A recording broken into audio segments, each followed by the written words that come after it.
Here's the pandemic travel in Istanbul. This would be the last installment of our travel to Turkey. So, ito na nga, we've traveled to Turkey and Istanbul first during the pandemic time. It was supposed to be canceled since nag-lockdown nga sila. But then, when I called Turkish Airways, sabi nila, tourists can still roam around, pero yung mga locals daw ay hindi pwedeng maggala. So, it's still okay to, continue with the travel. So, ayun na nga, nag-continue na lang nga kami ng travel even though, it's pandemic time. There's always like good advantage and bad things in every travel. So the bad thing is, wala nga masyadong tourists, and the good thing is mura ang mga amenities like hotels kasi nga walang kumukuha. So we stayed in Seven Hills. This is one of the most sought after hotels in the center of Istanbul, since it has the best view of the two mosques that are in the center. So yan na nga, I arrived early than Christina. So ayan, I'll take a tour of our room. We have a very big room that was given to us na mayroon pa nga siyang emote na hot tub. So medyo luma ang style, very Turkish, ang eksena, pa-sweet. But then it's super nice. But the best thing about this place is the view. The rooftop is the most sought after thing on this hotel. So ayan, dumating na nga si Christina from the US. And of course, nag-rent nga siya ng kanyang sariling transfer. Sabi ko nga, super etchos. And yan, after that, nagpahinga muna kami and nag-tour na kami on top of the roof. So yan ang view. You can see the mosques and the sea from that area.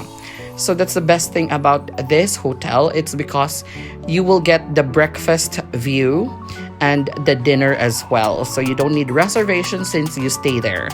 So ayan, that's our first dinner with the view, and we decided to wear blue for that matter. So yun nga, mga emote. Ang ganda ng view. If you cannot get a hotel reservation, just go and take a reservation for the restaurant. They're always fully booked since wala na ang pandemic, but then ang view is super nice. You will never regret it. The price is a little bit higher compared to other restaurants, but because of the view, it's all worth it. Saka, comparable to Euro, it's still not super expensive. Kaya talagang pasok naman. You can see the view of the other mosque on the back. And then there's another view also on the other side when we will do breakfast in the morning. At ito din yung view at night kasi inabutan na nga kami ng gabi for the dinner. There are only a few tables on the rooftop deck. So, kailangan talaga magpa-reserve kasi very important yung view sa pictorials, sa mga Instagram. The next day, we woke up early kasi nga walang reservation yung table, and we needed the table on the corner para nga mas klarado sa pictorials, pero super hanginar. Actually, nauna pa kami doon sa parang waiter attendant sa breakfast since sabi ko nga hindi pa sila nakaset up nung dumating kami. Kaya nag-emote muna, and this is the breakfast. Napakaraming plato, nakakaloka. Talagang they put everything in one plate, one by one. And that is because it's part of the emote sa pictorials. Kasi ganyan ang magiging eksena. So the mosque will be the view at the back, and the plates are actually part of the Instagrammable thing in this hotel. Kaya maganda talaga ang kuha niya pag ganyan ang mga eksena. So ayun na nga, super emote kami sa Hagia Sophia. Yan yung parang klaradong mosque. And then there are so many birds, kaya talagang it's also nice na bigyan sila ng pagkain since we cannot finish the whole thing. At syempre naging emote na din para sa Instagram ang pakain ng mga ibunar. Which is talagang nakakatuwa naman, pero nakakatakot baka kasi tukain din nila yung kamay ko. But most of the ones that we have given are fries kasi hindi nga kami kumakain ng fries in the morning. So ayan, inabutan na kami ng araw. So initara na ng Bahagyar. We were there in spring. So it's the best time for travel since hindi siya masyadong mainit at hindi rin masyadong malamig. So it's just perfect temperature. Siguro if you can go in summer, haggard kasi super init. Tapos imagine you're in the rooftop. Plus yung araw pa kasi wala nga siyang tabon. Since hindi siya pwedeng lagyan kasi makaka-distract siya sa view. And it's the view ang binibenta dyan, yung binabayaran mo. So yeah, everybody's like, taking that view. So yun ang advantage. By that time, wala kaming kaagaw kasi kami lang.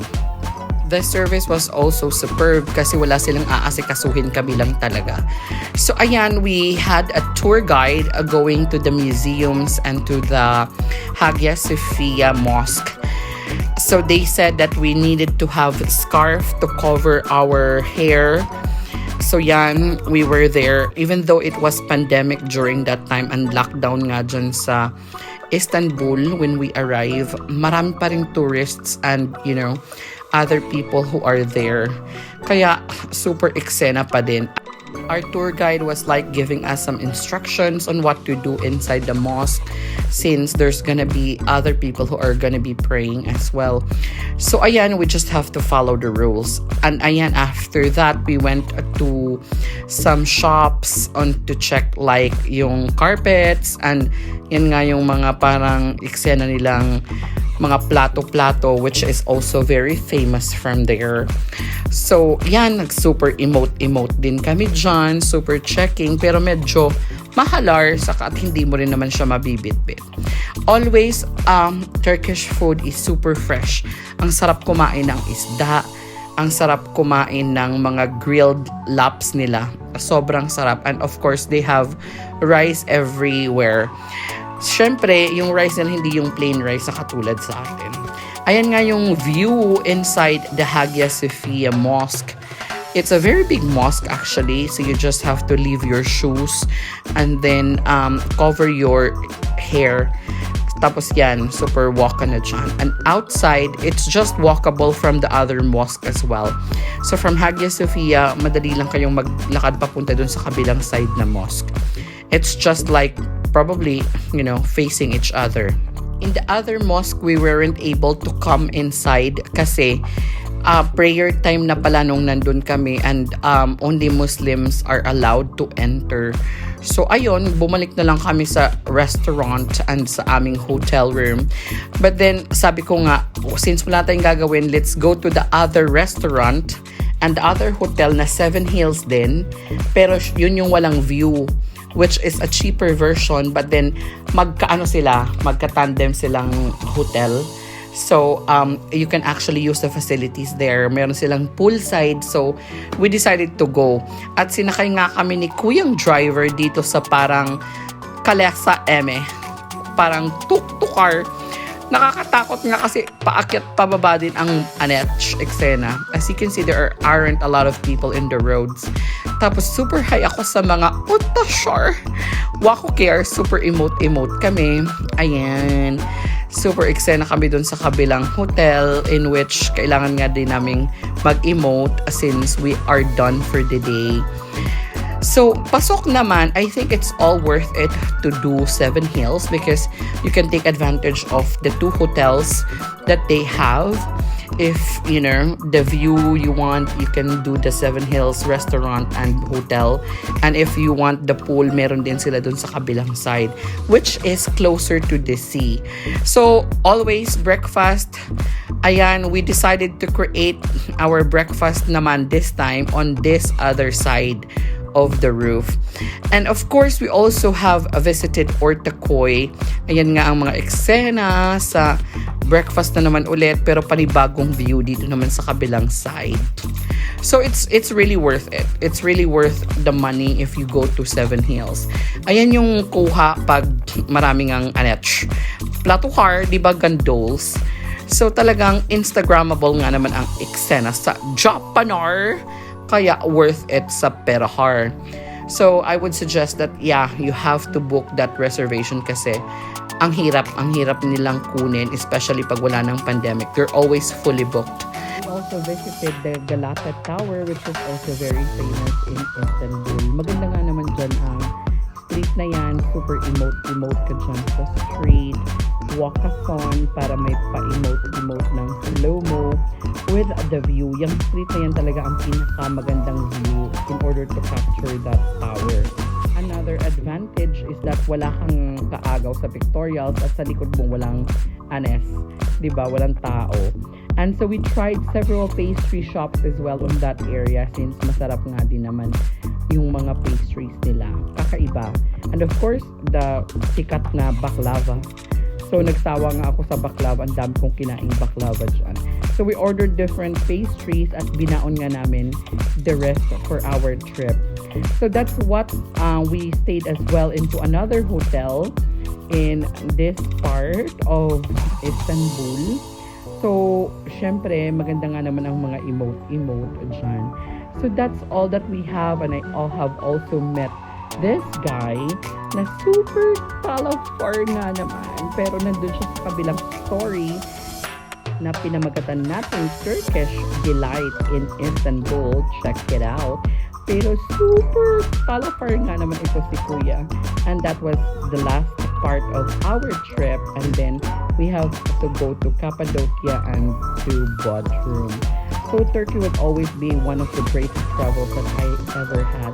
Siguro I will always come back there. Kasi nga napakamura ng laps ng pamasahe din. The next time siguro magpa Red Talking Heart. Don't forget to like and subscribe my YouTube channel.